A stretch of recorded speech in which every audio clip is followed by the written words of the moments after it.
বিশ্বকাপে ঠিক আগের মুহূর্তে কপাল খুলতে যাচ্ছে আর্জেন্টিনার। অ্যাথলেটিকো মাদ্রিদের বি দল থেকে উঠে আসছে বিস্ময় জাগানিয়া ডিফেন্ডার, যার মাঝে খুঁজে পাওয়া যাচ্ছে লেজেন্ড ওটামেন্ডির ছায়া। অনেকেই বলছেন আগামী বিশ্বকাপে ওটামেন্ডির বিকল্প হবেন তিনি। সূত্র মতে বিশ্ব চ্যাম্পিয়নদের নয়া ওটামেন্ডিকে এই সামারেই দলে ভেড়াতে যাচ্ছে ফুটবল ক্লাব বার্সেলোনা।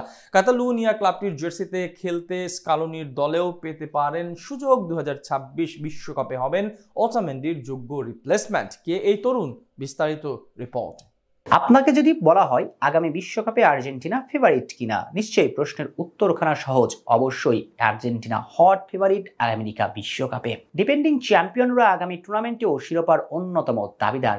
এটা যেমন ঠিক তেমনই আছে শুভঙ্করের ফাঁকি, বিশেষ করে স্কাই হোয়াইটদের দুর্বলতার জায়গার নাম রক্ষণভাগ। যদিও সেখানে ক্রিস্টিয়ান রোমেরো কিংবা লিসান্দ্রো মার্টিনেজের মতো ফুটবলার আছেন, কিন্তু তারপরও দুশ্চিন্তার নাম ওটামেন্দির বয়স। আর্জেন্টাইন এই বিশ্বজয়ী কিংবদন্তি বয়সের ভারে নতুজান, সেটা দিবালোকের মতো সত্য, এবং এটাই স্ক্যালোনির সবচেয়ে বড় দুশ্চিন্তার কারণ।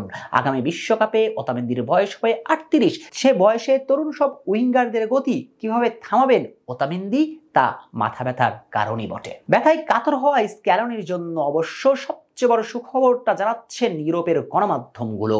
অ্যাথলেটিকো মাদ্রিদে দেখা মিলেছে 20 বছর বয়সী এক তরুণ সেন্টার ব্যাকের।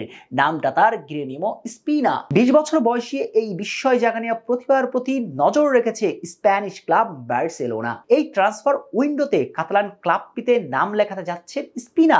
এমনটা হলে 2026 বিশ্বকাপে স্ক্যালোনির দলে দেখা যাবে কি তাকে? মূলত 2023 সালে এই আর্জেন্টাইন তরুণকে উড়িয়ে আনে অ্যাথলেটিকো মাদ্রিদ। মাদ্রিদ শহরের এই ক্লাবটি তাকে খুব যত্ন করে গড়ে তুলতে থাকে। নিজের প্রতিভার ঝলকও দেখিয়ে জায়গা করে নেন অ্যাথলেটিকো মাদ্রিদের বি দলে, এবং বি দলের হয়ে দুদণ্ড প্রতাপের সঙ্গেই ফুটবল খেলতে থাকেন এই তরুণ তুর্কি। 2024-25 মৌসুমে রাখেন তার প্রতিভার ছাপ। স্পেনের তৃতীয় বিভাগে 20টি ম্যাচ খেলেছেন, সেখানে চিনিয়েছেন নিজেকে, কুড়িয়েছেন নাম। সমর্থকরা তাকে আর্জেন্টিনার ওটামেন্দি বলে আখ্যা দিচ্ছেন। কিংবদন্তি ওটামেন্দির মতোই এই ডিফেন্ডারের সবচেয়ে স্ট্রং জোন শারীরিক শক্তি, সঙ্গে কৌশলগত বুদ্ধিমত্তার পারদর্শী তিনি।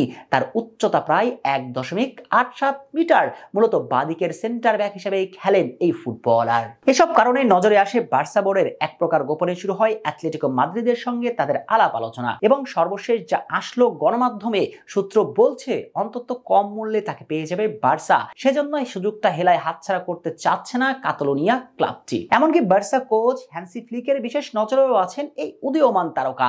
যদি শেষ পর্যন্ত বার্সার সঙ্গে তার ডিলটা হয়ে যায়, তবে এই মৌসুমে বার্সায় দেখা যাবে তাকে। কিন্তু প্রশ্ন হচ্ছে, প্রথম মৌসুমে হ্যান্সি ফ্লিকের মূল দলে সুযোগ পাবেন কিনা তা নিয়ে তর্ক থেকেই যায়। কিন্তু যদি সুযোগ পেয়ে যান, তবে নিঃসন্দেহে আগামী বিশ্বকাপে স্ক্যালোনির জন্য এটা বেশ খুশির সংবাদ।